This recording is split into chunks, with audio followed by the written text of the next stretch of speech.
चर्चा कर रहे थे सत्संग के अंदर, भाई सत्संग में अमृत की वर्षा हो ना भाई, सत्संग में अमृत की वर्षा हो, सच में हो। एक भाई साहब ने वो 2 घूंट जिंदगी की पी रखी थी, उनने सोचा भाई यो तो अमृत है, इसे तो रोज देखें, आज जो सत्संग वाला अमृत देखो, अमृत की वर्षा कौन सी हो।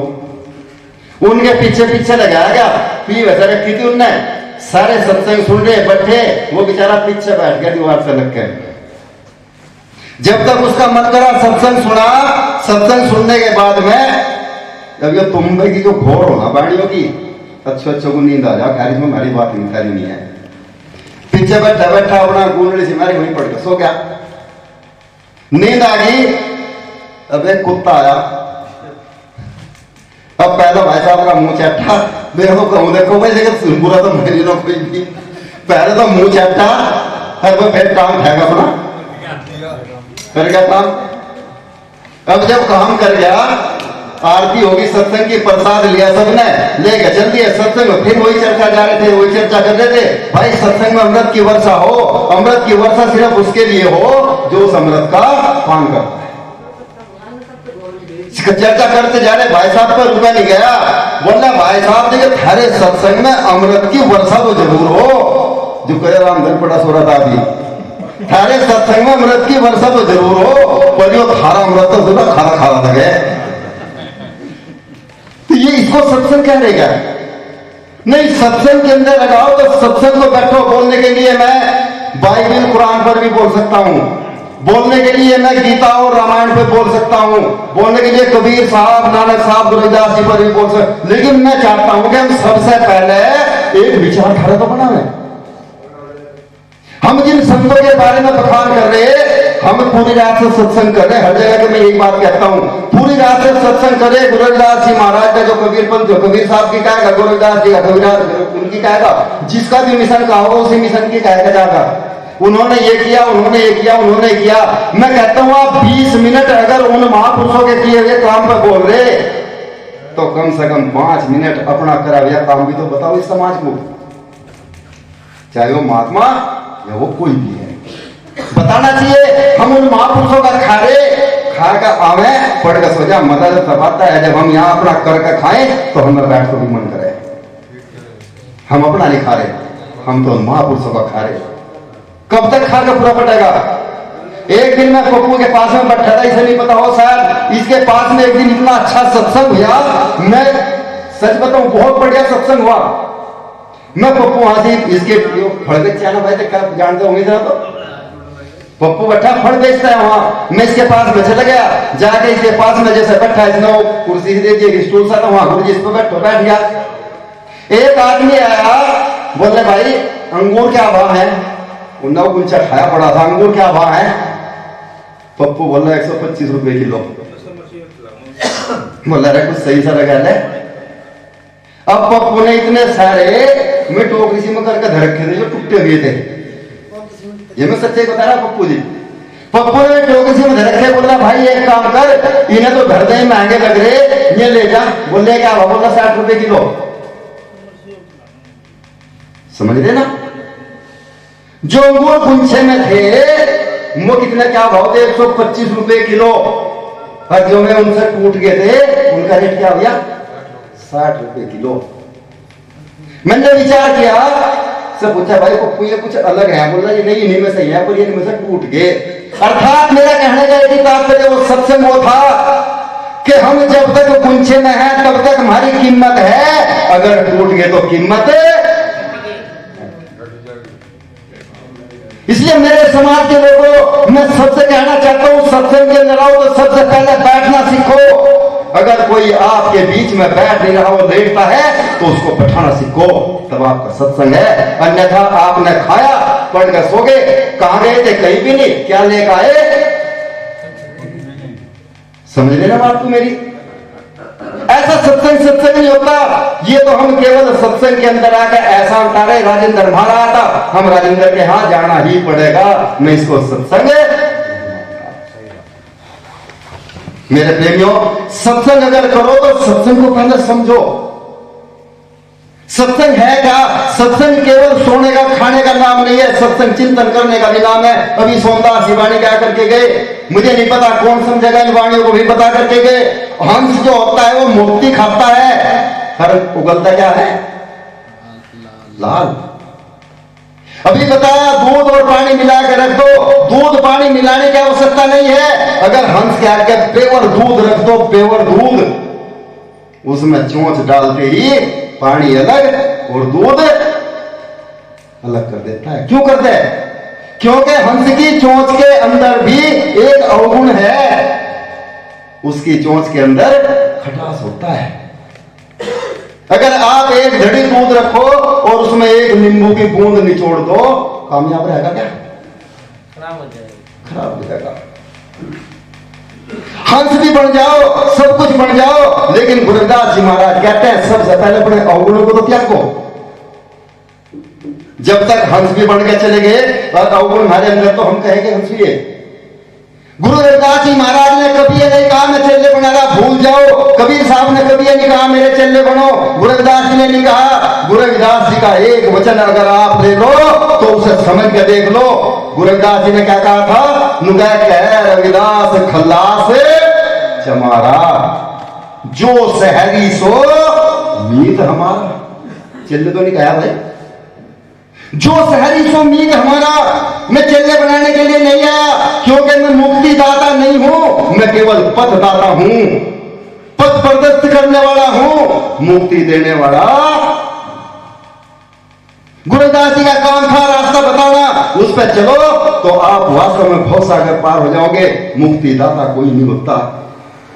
मैंने पहले कहा था, फूल यदि सुहाने नहीं होते, अगर उनके ज्ञान अच्छा नहीं होता, खुशबूदार नहीं होता, तो गुरु रविदास जी के चरणों में मीरा कुमारी झाली राजा सिकंदर बादशाह सिकंदर ये ना जाते।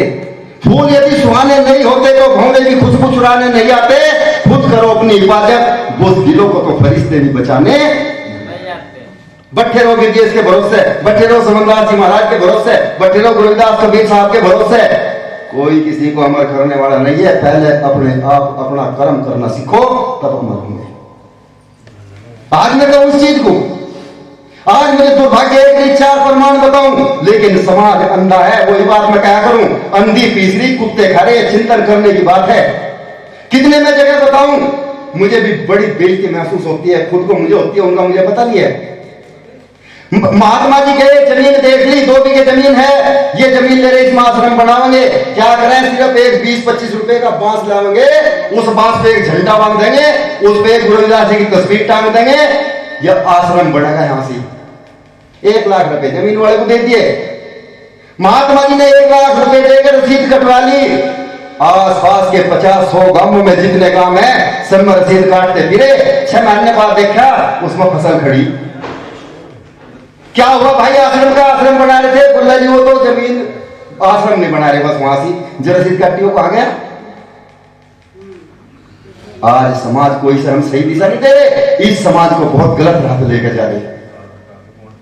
जब तक हम इन चीजों को, छोटी छोटी बातों को चिंतन नहीं करके चलेंगे, मैं कहता हूं आप कितने सत्संग कर लो, भंडारे खा लो, कोई फर्क पड़ने वाला नहीं है। आज चिंतन का समय है।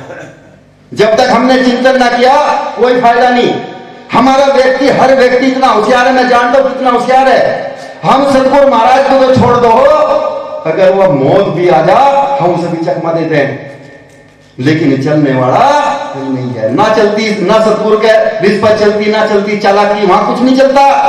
आप ध्यान रखना, एक व्यक्ति पड़ा छोड़ा, सोते सोते मौत आई, भाई उठ तेरा टाइम पूरा हो गया। बोला कौन? अगर मैं मौत हूं। मुझे नहीं पता मौत कैसी है, लेकिन मुझे लगता है कि वो जैसी भी होगी बड़ी सुंदर होगी। एक बार जो उसके दर्शन कर लेता है वो जीना ही छोड़ देता है, वो जीना छोड़ दे, सच्चाई है। बोलने में मौत हूं, बोले फिर रुको तेरा टाइम पूरा होगा फिर चलना। बोले अच्छा कोई बात नहीं, 10 मिनट रुको, 10 मिनट मुझे दो, आप थोड़ा आराम करो। गद्दा बिछा दिया, बेड बिछा दिया। आदमी को होशियारी बता रहा कितना होशियार व्यक्ति है। गद्दा बिछा दिया, एक पंखा ऊपर चला दिया, एक पैरों की तरफ चला दिया।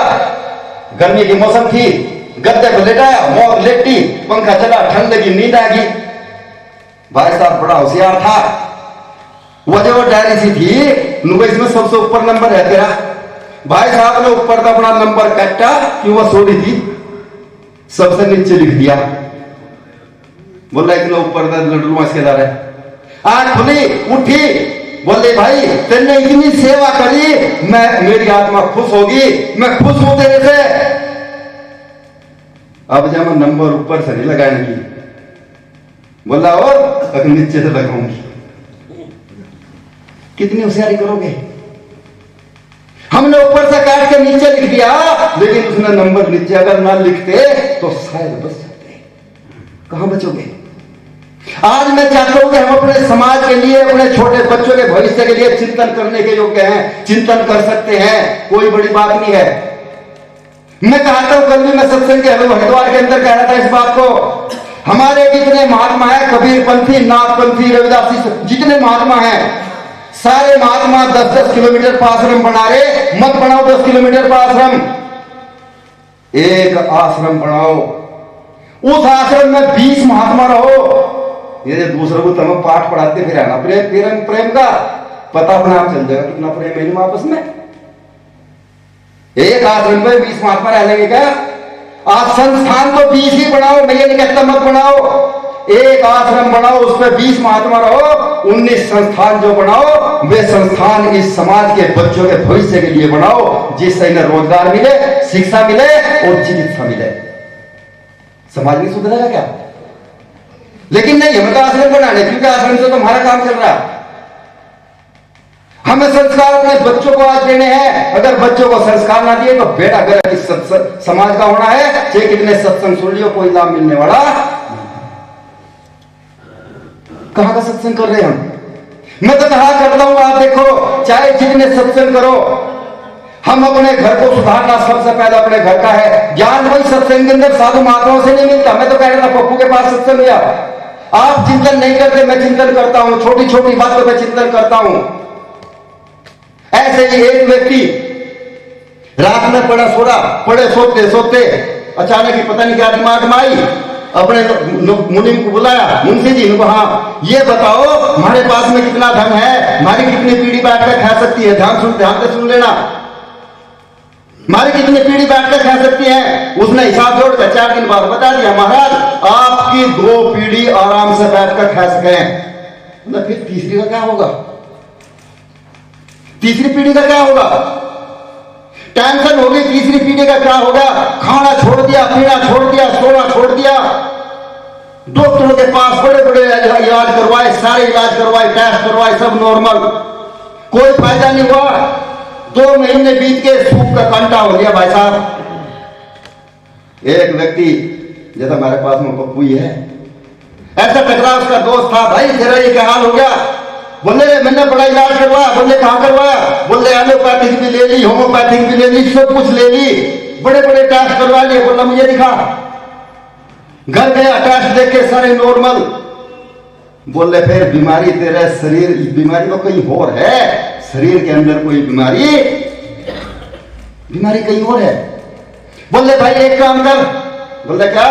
बोले बड़े पहुंचे हुए महात्मा हैं, अब जब सारा मतलब थकला आदमी फिर यही ठहर है।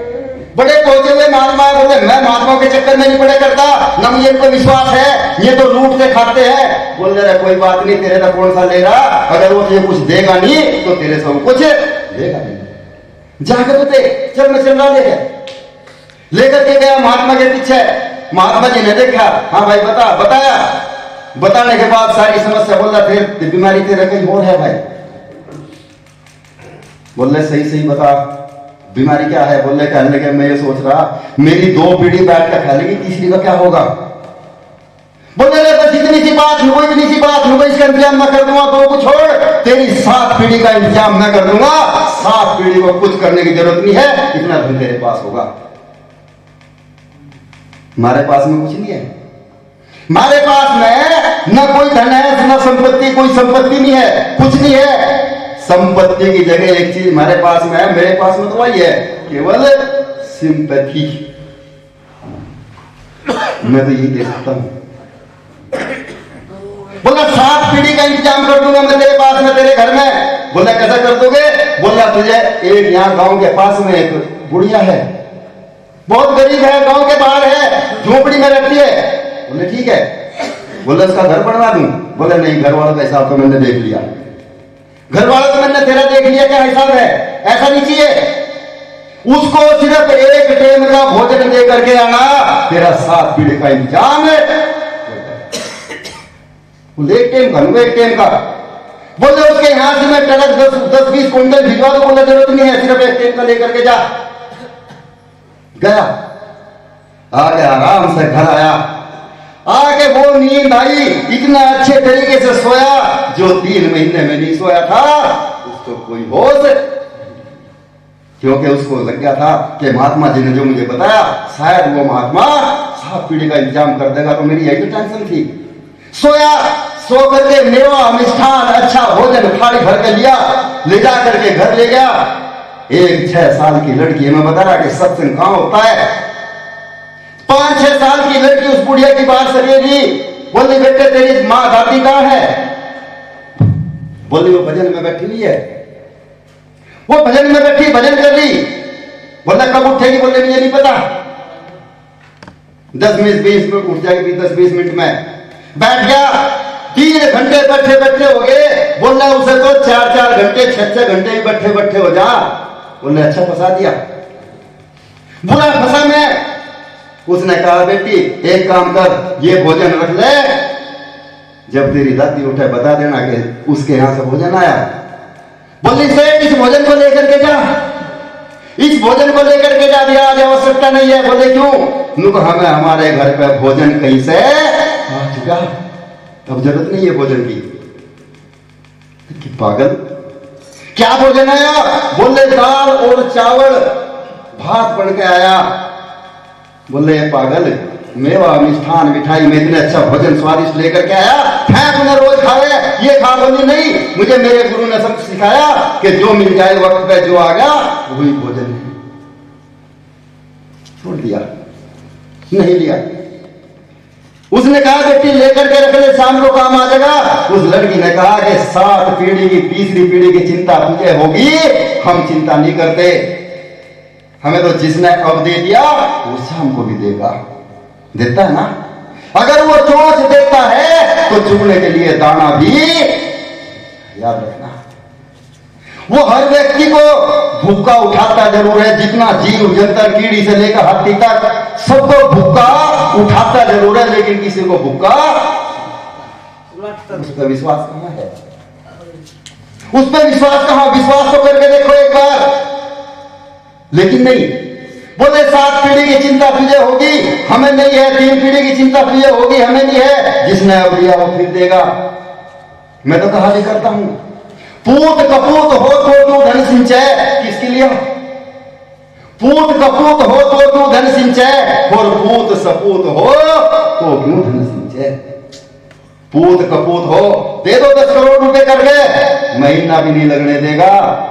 और पूत सपूत होगा, घर से अगर खल्ली भी निकाल दोगे तो वो तब भी करके खा, तब भी कमा के। किसके लिए कमाओगे? मेरे लिए किसी ने कोई मेरा बाप लेकर के नहीं आया था, मैंने कमाया। मैं किसकी चिंता करूं? जब मैंने कमा लिया और भी कमा लेंगे, क्यों चिंता करनी? साधु संत इसलिए नहीं होते। मैं तो कहता हूं वो अमीर भी क्या, वो अमीर भी क्या जो दिल का फकीर ना हो, और वो फकीर ही क्या जो दिल से अमीर होना चाहिए। अमीर वही होता है जो समाज को देख करके, दुखी व्यक्ति को देख करके अपनी जेब से निकाल करके देता हो, भाई ये ले, मेरे पास फालतू है तो अपना काम कर।